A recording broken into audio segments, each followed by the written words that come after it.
Здесь я хочу делать серьезные замечания и упрек нашим АТК муниципальным образованием, которые не совсем правильно работают. И ваши протокольные заседания, они к хорошему не приводят. В последующем понимаю, что все лежит на поверхности, но вы туда не опускаетесь.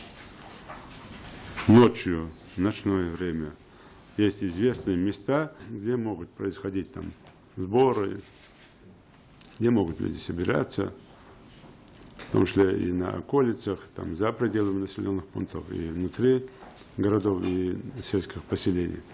Но почему-то ни власти муниципальные, ни органы правопорядка МВД, которые должны патрулировать, смотреть, особого внимания не уделяют. Поэтому некоторые бандиты себя чувствуют более чем свободно, не совсем добросовестно и в оперативном плане, и в плане работы АТК на них уделяется внимание.